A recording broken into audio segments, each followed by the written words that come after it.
Assalamualaikum warahmatullahi wabarakatuh. Alhamdulillahirabbil alamin. Asyhadu an la ilaha illallah wa asyhadu anna Muhammadar Rasulullah. Raditu billahi rabba wa bil islami dina wa bi Muhammadin nabiyya wa rasula. Rabbi shrah li sadri wa yassir li amri wahlul 'uqdatam min lisani yafqahu qawli. Sangat senang berjumpa dengan Anda semua ya. Semoga Anda selalu diberikan kesehatan, kebahagiaan dan rezeki yang barokah dari Allah Subhanahu wa taala. Pada kesempatan ini kita akan sharing kembali tentang evaluasi dan monitoring dalam kewirausahaan. Nanti kita akan bahas tahapan dan lain-lain ya. Jadi evaluasi dan monitoring dalam kewirausahaan adalah dua aktivitas yang penting yang untuk ya memastikan bahwa bisnis kita berjalan sesuai dengan rencana dan mencapai target dan memiliki daya saing di pasar tentunya. Nah, yang pertama ialah melakukan evaluasi dalam kewirausahaan itu ya. Evaluasi bertujuan untuk menilai keberhasilan usaha berdasarkan kinerja yang sudah dicapai dibandingkan dengan target yang telah ditetapkan. Nah, hal ini apa saja atau mencakup apa saja analisis terhadap aspek-aspek yang harus dilakukan. Yang pertama itu aspek keuangan ya. Kita harus menganalisis laporan keuangan, laba rugi ya, neracanya seperti apa, kemudian arus kasnya seperti apa. Itu kita harus lakukan evaluasi. Kemudian perbandingan anggaran dengan realisasi. Kemudian kita juga melakukan identifikasi sumber penghasilan utama dan biaya terbesar itu dari mana munculnya ya. Jadi itu harus benar-benar kita lakukan supaya usaha kita itu sehat. Kemudian dalam aspek operasional, misalnya kita harus melakukan efisiensi proses bisnisnya. Kemudian juga harus mengevaluasi produktivitas tim ataupun mesin yang kita gunakan. Itu juga perlu dilakukan untuk evaluasi ini. Kemudian kesesuaian output dengan standar kualitas ya. Itu aspek operasional. Sementara aspek pasar, kita melakukan analisis kepuasan terhadap pelanggan ya. Kemudian melakukan perubahan tren pasar kalau toh ada perubahan tren pasar atau preferensi konsumen. Ini juga harus kita lentur untuk bisa menyesuaikan. Kemudian posisi kompetitif bisnis di pasar atau kompetitor kita di pasar seperti apa, itu juga harus kita evaluasi. Nah, kalau misalnya ditanya apa tujuan strategisnya, ya jelas ya kita berharap ya dimulai dari apakah visi dan misi atau tujuan usaha telah tercapai atau tidak gitu ya. Kemudian kita lakukan pengukuran kinerja menggunakan KPI ya, Key Performance Indicator kita. Nah, ini menjadi bahan nanti untuk mengevaluasi.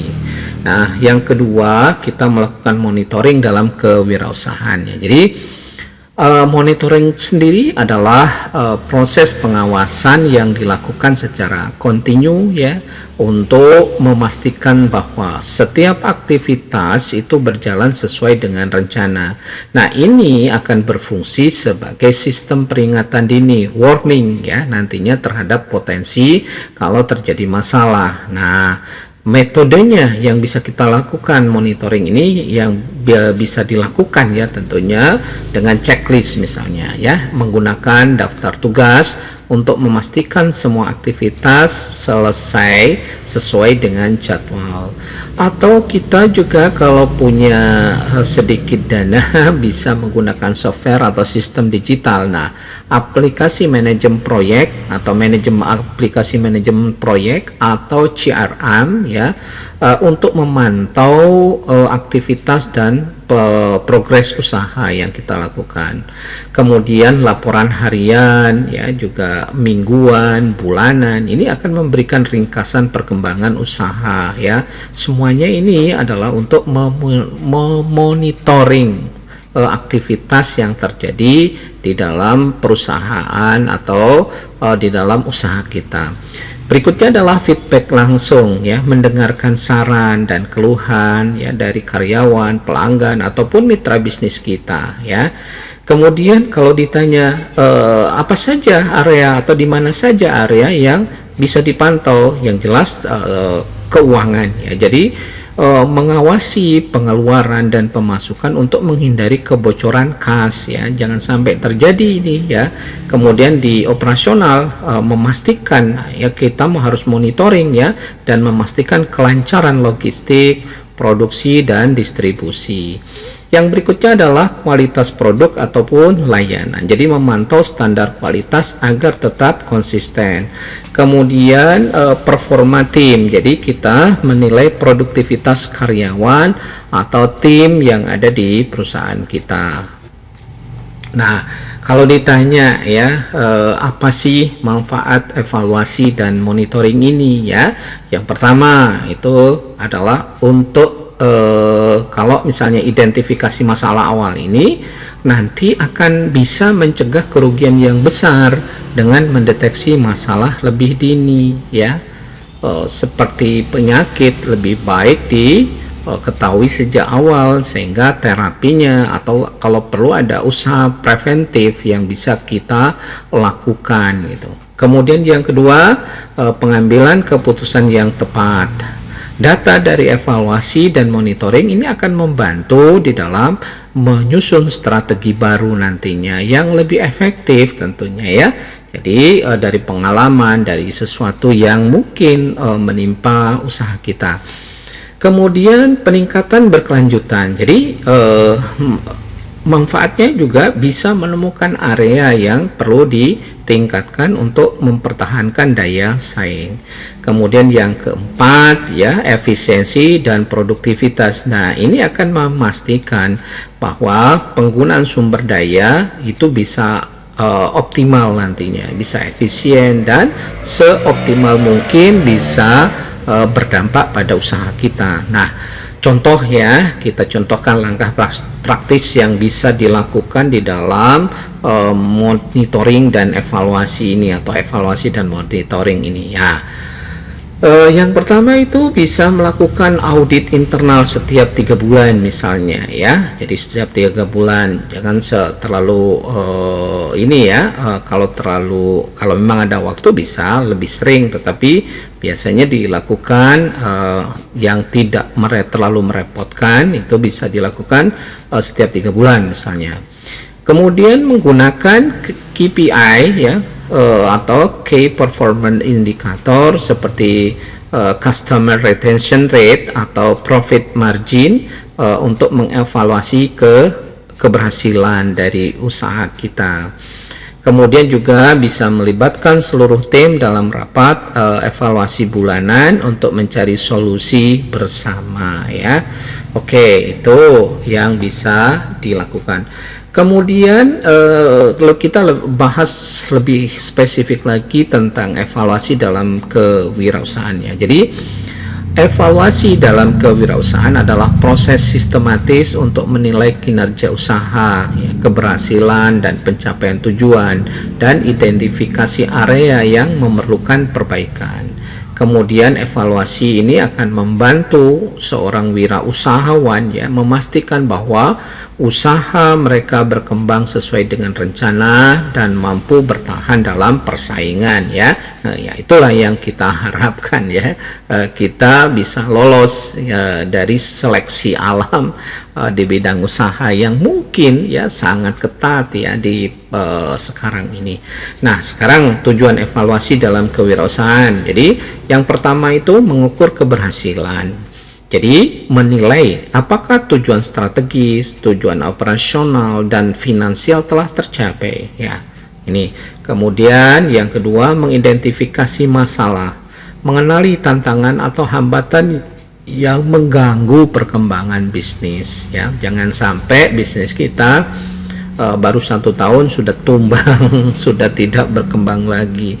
Kemudian yang ketiga meningkatkan efisiensi, jadi mengoptimalkan penggunaan sumber daya untuk hasil yang lebih baik, ya. Yang keempat, ini bisa mengambil keputusan strategis ya, berdasarkan data evaluasi yang kita lakukan mungkin bulanan, 2 bulanan atau 3 bulanan ya, sehingga wirausahawan dapat menyusun strategi baru ya secara cepat untuk keberlanjutan usaha yang dijalankan ya. Kemudian aspek yang dievaluasi dalam kewirausahaan sama ya, tentang keuangan ya. Jadi profitabilitas usaha. Jadi analisis margin labanya ya. Kemudian rasio likuiditas dan solvabilitasnya. Kemudian realisasi anggaran versus targetnya. Kemudian kalau operasional itu ya tentunya produktivitas karyawan dan efisiensi proses produksi. Kemudian pengelolaan logistik dan rantai pasok ya di usaha kita. Kemudian yang tidak kalah pentingnya adalah kesesuaian hasil produk ataupun layanan dengan standar kualitas yang sudah kita tetapkan ya. Ini harus dilakukan. Kemudian aspek berikutnya tentang pasar dan pemasaran ya. Misalnya tingkat kepuasan pelanggan melalui survei juga atau bisa melalui ulasan ya. Kemudian berikutnya adalah capaian pangsa pasar. Kemudian bisa juga efektivitas kampanye ataupun pemasaran, iklan, reklame dan lain-lain. Itu yang bisa dilakukan ya. Kemudian inovasinya, nah ini penting ya, apapun itu kita harus lakukan inovasi untuk supaya bisa kita survive usaha kita ya. Jadi keberhasilan peluncuran produk atau layanan baru, apa yang bisa kita lakukan ya, jangan sampai kita menjadi usaha yang di belakang saja. Kalau bisa harus menjadi di depan ya, leading di depan ya, jadi jangan sampai. Kemudian kita juga adaptasi terhadap teknologi dan tren pasar yang terbaru, karena sekarang itu yang namanya tren teknologi itu sangat cepat ya. Siapa yang tidak mengikuti tren pasar ataupun aspek teknologi ini pasti tertinggal nantinya ya. Kemudian kemampuan menciptakan nilai tambah dari pelanggan itu yang harus dilakukan. Nah, sekarang aspek sumber daya manusianya apa yang bisa kita lakukan ya. Jadi produktivitas dan kesejahteraan karyawan juga harus dipikirkan. Nah, ini akan mendukung produktivitas nantinya ya. Kemudian turnover karyawan dan kepuasan kerja ya juga. Kemudian efektivitas pelatihan ya kalau memang diperlukan, dan pengembangan tim, karena keterampilan mereka menjadi andalan di dalam perusahaan kita ya. Sukses tidaknya ya termasuk itu dipengaruhi oleh karyawan atau sumber daya manusia yang kita punya tentunya. Oke. Berikutnya adalah metode evaluasi dalam kewirausahaan ya. Bisa yang pertama kita lakukan analisis kualitatif. Jadi ini caranya bisa diskusi dengan pelanggan ya. Kemudian dengan karyawan kita ataupun dengan mitra bisnis kita. Kemudian juga bisa melakukan observasi langsung terhadap proses kerja dan interaksi pasar. Yang kedua, kita melakukan analisis kuantitatif. Misalnya kita menggunakan indikator kinerja utama ya, sering kita ungkapkan KPI ya, Key Performance Indicator, seperti misalnya yang jelas itu adalah kalau produk itu tingkat penjualan ya, laba bersihnya atau tingkat pertumbuhan ya. Yang berikutnya adalah membandingkan data historis ya dengan kinerja saat ini ya, dengan data-data yang sebelumnya bulan yang sama, dan ini juga harus kita perhatikan untuk membandingkan apakah ada kemajuan ataupun tidak, dan itu hasilnya kita evaluasi untuk meningkatkan kinerjanya. Nah, berikutnya adalah survei dan kuesioner. Jadi bisa mengumpulkan masukan dari pelanggan ataupun tim internal yang memang ditugaskan untuk melakukan survei, kemudian mengidentifikasi kebutuhan atau keluhan yang dapat menjadi peluang bisa kita lakukan perbaikan dalam usaha kita. Yang keempat itu kita lakukan audit internal, misalnya memeriksa laporan keuangan, manajemen risiko, dan efisiensi operasional yang bisa dilakukan secara berkala. Berikutnya adalah bagaimana langkah-langkah melakukan evaluasi. Yang pertama yang harus dilakukan adalah tentukan tujuan evaluasi. Apa yang ingin kita capai ya? Contohnya meningkatkan laba ataupun meningkatkan kepuasan pelanggan. Ini harus benar-benar kita pelajari ya, apa tujuan dari kita lakukan evaluasi. Nah, setelah kita dapatkan tujuan, baru kita yang kedua itu kita lakukan kumpulkan data, misalnya data keuangan, ya, operasional, pemasaran, dan SDM yang ada. Setelah itu baru langkah berikutnya adalah kita menganalisis data. Jadi gunakan teknik statistik ya, ataupun metode analisis SWOT, strength, weakness, opportunities, ataupun threat yang mungkin terjadi ya. Setelah itu analisis data, baru kita identifikasi masalah. Sebetulnya penyebab kita harus temukan penyebab utama dari masalah atau penyimpangan yang terjadi itu dari mana gitu ya. Setelah itu baru yang kelima kita susun rekomendasi. Jadi kita buatkan strategi untuk mengatasi ya masalah ya dan meningkatkan kinerja. Jadi setelah semuanya dilakukan tahapan yang sudah di atas tadi ya, 1 sampai 5 ya, baru kita lakukan tindak lanjutnya seperti apa. Jadi implementasi rencana perbaikan dan evaluasi ulang secara berkala. Nah, itu hal-hal yang harus dilakukan.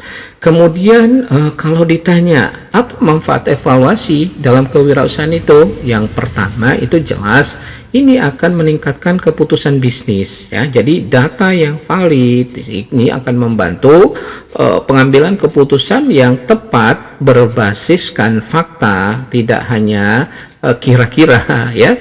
Kemudian yang kedua itu bisa meningkatkan daya saing. Jadi memahami kekuatan dan kelemahan untuk bertahan di pasar.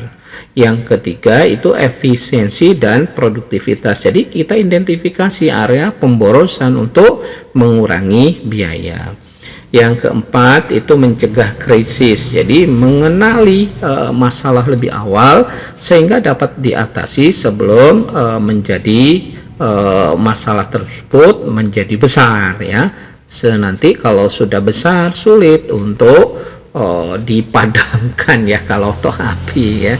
Sejak awal kita kalau ada masalah itu harus sudah disiapkan bagaimana cara menyelesaikannya. Nah, sekarang monitoring dalam kewirausahaan. Jadi monitoring ini adalah proses pengawasan ya terhadap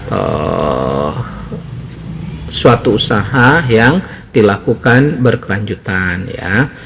Jelas ya, tujuan monitoring ini dalam kewirausahaan itu menjamin kesesuaian rencana dan jadi memastikan aktivitas usaha berjalan sesuai dengan strategi dan jadwal yang telah direncanakan.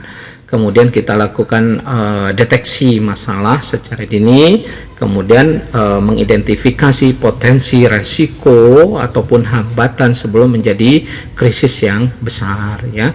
Kemudian efisiensi operasional ya, memonitor sumber daya untuk memastikan penggunaan yang optimal ya. Kemudian dilakukan pengukuran kinerja, jadi mengukur perkembangan usaha secara real time terus menerus ya, untuk mengambil keputusan yang tepat ya, baik secara keputusannya ataupun waktunya juga tepat ya, rekomendasinya juga harus tepat.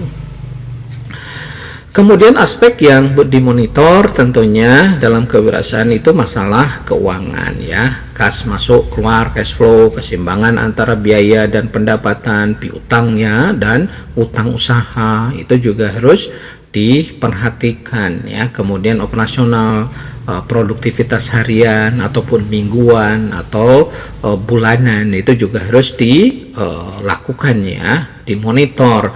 Kemudian proses produksi dan distribusi barang, kemudian pemeliharaan mesin ataupun alat produksi ya yang ada dipakai oleh kita ya. Sementara yang ketiga itu pemasaran. Jadi efektivitas strategi pemasaran, misalnya iklan, promosi ataupun usaha untuk memasarkan ya.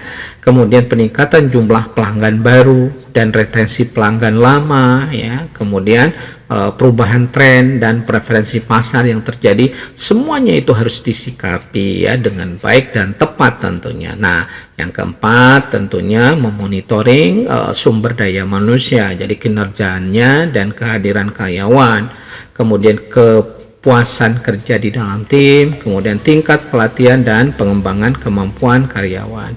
Yang kelima, pelayanan pelanggan ya. Jadi tingkat kepuasan pelanggan berdasarkan ulasan ataupun survei. Kemudian respon terhadap keluhan ataupun masalah pelanggan. Yang berikutnya adalah kecepatan dan ketepatan di dalam penyelesaian masalah yang muncul dan ada, itu harus segera dilakukan.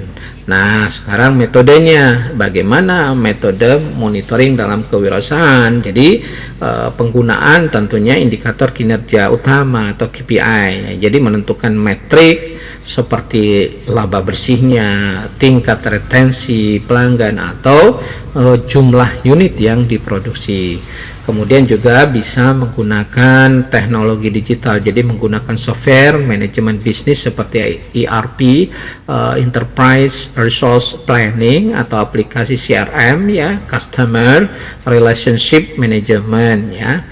Sistem pemantauan otomatis untuk stok barang, misalnya alur produksi ataupun transaksi keuangan. Kemudian yang ketiga, laporan berkala, jadi misalnya laporan harian, mingguan atau bulanan untuk mengevaluasi progres usaha.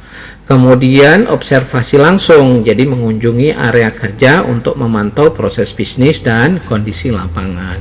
Berikutnya adalah feedback sistematis, jadi mendapatkan masukan dari karyawan ataupun pelanggan ataupun mitra bisnis secara rutin. Nah, sekarang langkah-langkah monitoring yang efektif ya. Pertama, tentukan indikator yang dipantau. Jadi fokus pada aspek yang paling memenuhi kesuksesan usaha. Kemudian tentukan frekuensi monitoring. Jadi monitoring dapat dilakukan secara harian, mingguan, ataupun sesuai dengan kebutuhan. Kemudian juga gunakan teknologi, jadi manfaatkan alat digital ataupun otomatisasi dan efisiensi pemantauan. Kemudian yang keempat itu catat dan analisis data, jadi rekam data hasil monitoring untuk menemukan pola, tren ya. Kemudian yang kelima, tindak lanjut hasil monitoring, jadi ambil tindakan segera jika ditemukan penyimpangan atau peluang untuk melakukan perbaikan. Kemudian kalau ditanya apa sih manfaat monitoring dalam kewirausahaan, tentunya ini pengambilan keputusan secara cepat. Jadi kalau misalnya kita punya informasi yang akurat ya, membantu pengusaha merespon masalah itu akan lebih cepat. Kemudian yang kedua, peningkatan kepuasan pelanggan. Jadi monitoring layanan memastikan kualitas yang konsisten. Kemudian efisiensi biaya, jadi mengurangi pemborosan melalui kontrol yang baik terhadap sumber daya. Kemudian berikutnya adalah peningkatan daya saing, jadi mempertahankan keunggulan di pasar dengan memastikan kinerja bisnis tetap optimal ya. Berikutnya, bagaimana tantangan dan hambatan di dalam melakukan evaluasi dan monitoring ini ya. Evaluasi dan metode monitoring ini adalah proses yang penting ya, sudah kita pahami di awal dalam kewirausahaan, tetapi pelaksanaannya tidak selalu berjalan mulus ya. Jadi berbagai tantangan yang mungkin muncul serta hambatan yang ada yang sering dihadapi ya. Yang pertama, tantangan dalam evaluasi, jadi kurangnya data yang akurat dan relevan. Jadi kadang-kadang recording ya usaha kita atau perusahaan kita itu lemah ya.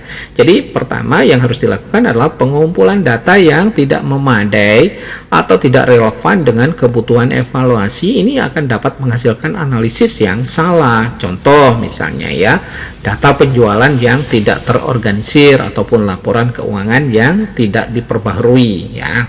Kemudian yang kedua, sulit mengukur kinerja non finansial. Misalnya ya, aspek seperti kepuasan pelanggan, loyalitas ataupun budaya organisasi sering sulit diukur dengan metode kuantitatif.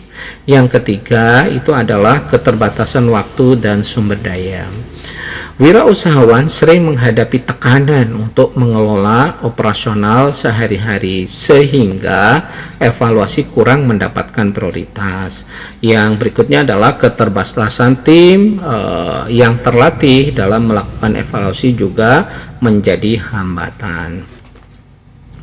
Berikutnya adalah resistensi karyawan ataupun tim. Jadi tim mungkin merasa tidak nyaman jika kinerja yang dinilai, terutama jika evaluasi dirasakan kurang adil ataupun kurang transparan. Yang kelima, kesulitan menginterpretasikan data. Jadi kurangnya kemampuan untuk memahami hasil evaluasi, terutama data kuantitatif yang kompleks misalnya. Kemudian hal ini akan menghambat pengambilan suatu keputusan ya yang mungkin harus segera diputuskan ya. Yang keenam ya, fokus yang terlalu sempit ataupun terlalu luas. Jadi evaluasi yang terlalu terfokus pada aspek misalnya keuangan saja ini dapat mengabaikan masalah di area lain seperti operasional ataupun pemasaran, karena ini saling bersinergi biasanya ya. Nah, yang berikutnya adalah tantangan dalam monitoring. Nah, yang pertama yang mungkin terjadi adalah keterbatasan teknologi ataupun alat untuk memonitoring ya. Tidak semua bisnis memiliki akses ke teknologi canggih seperti sistem ERP ataupun perangkat lunak CRM ya. Jadi peralatan manual sering tidak mampu memberikan data yang bisa atau maunya kita didapatkan secara real time kalau kita lakukan secara manual. Kemudian yang kedua, over monitoring atau micro management. Jadi monitoring yang terlalu ketat misalnya dapat menciptakan tekanan yang berlebihan pada karyawan ya. Jadi menurunkan produktivitas ataupun mempengaruhi moral tim ya. Jadi itu. Berikutnya adalah data yang overload ya, terlalu banyak data yang dihasilkan oleh sistem monitoring ini akan dapat membingungkan dan menyulitkan dalam pengambilan keputusan. Nah, contoh misalnya dashboard dengan metrik yang tidak relevan ataupun terlalu rumit. Nah, ini akan bisa menimbulkan masalah ya. Kemudian yang keempat ya, kurangnya pemahaman tentang proses monitoring. Beberapa pengusaha ataupun tidak memiliki keahlian dalam mengoperasikan alat monitoring ataupun memahami data yang dihasilkan. Yang kelima, kurangnya komunikasi dan feedback. Jika hasil monitoring tidak dibagikan ataupun tidak dimanfaatkan untuk perbaikan, maka proses ini menjadi sia-sia. Kemudian karyawan yang tidak diberi masukan hasil monitoring mungkin akan kehilangan motivasi misalnya. Yang keenam ya, terjadi resistensi terhadap perubahan. Jadi ketika monitoring menghasilkan rekomendasi untuk perubahan, beberapa pihak mungkin merasa enggan ataupun tidak siap untuk menerapkannya. Nanti alibinya kalau dulu begini, kalau begini ya, kalau dulu pokoknya seperti ini. Nah, itu ya. Kemudian ada tentang hambatan eksternal ya. Jadi ketidakpastian lingkungan bisnis misalnya bisa terjadi dari dampak perubahan regulasi ya, tata aturan, kemudian tren pasar atau kondisi ekonomi global yang dapat mempengaruhi akurasi, evaluasi dan monitoring ya. Yang kedua itu kendala finansial ya. Biaya untuk perangkat lunak misalnya, pelatihan atau sumber daya manusia yang mendukung proses evaluasi dan monitoring sering menjadi kendala bagi usaha kecil, menengah ataupun usaha yang besar sekalipun ya bisa saja terjadi ya. Kemudian yang ketiga, keterbatasan akses ke informasi pasar. Tidak semua wirausahawan memiliki akses ke data pasar ataupun pesaing ya, kompetitor ya untuk melakukan analisis yang komprehensif. Nah, sekarang kita bahas cara mengatasi tantangan dan hambatan yang mungkin terjadi di perusahaan kita atau usaha kita. Yang pertama itu gunakan teknologi yang tepat ya. Kita bisa pilih-pilih. Jadi pilih perangkat lunak ataupun alat yang sesuai dengan kebutuhan anggaran bisnis kita ya. Seperti spreadsheet ya, sederhana untuk usaha kecil. Jadilah kita menggunakan Excel misalnya ya, yang mungkin banyak orang atau karyawan bisa melakukan itu dengan baik. Kemudian yang kedua, libatkan tim secara aktif ya. Jadi melibatkan karyawan dalam proses evaluasi dan monitoring ini dapat meningkatkan rasa tanggung jawab dan penerimaan terhadap hasil. Oke. Berikutnya adalah kita melakukan pendidikan dan pelatihan. Jadi tingkatkan kemampuan tim dalam menggunakan alat misalnya. Kemudian alat evaluasi maksudnya dan monitoring melalui pelatihan yang rutin ya, yang untuk meningkatkan SDM kita. Kemudian yang keempat, fokus pada data yang penting, misalnya identifikasi metrik yang paling relevan dengan tujuan bisnis untuk menghindari data yang overload ya. Kemudian yang kelima, kita lakukan komunikasi yang efektif ya. Sampaikan hasil evaluasi dan monitoring ini secara transparan serta libatkan tim dalam mencari solusi bersama. Jadi yang keenam ya, rutin melakukan penyesuaian. Kemudian adaptasikan proses ya evaluasi dan monitoring sesuai dengan dinamika bisnis dan ataupun pasar. Nah, dengan memahami tantangan dan hambatan ini, wirausahawan dapat mempersiapkan strategi yang lebih baik untuk memastikan evaluasi dan monitoring berjalan efektif serta memberikan dampak yang positif bagi perkembangan usaha. Demikian yang bisa disampaikan, mudah-mudahan bermanfaat ya. Tetap bersemangat kita. Nasrum minallah wa fathun qarib. Wassalamualaikum warahmatullahi wabarakatuh.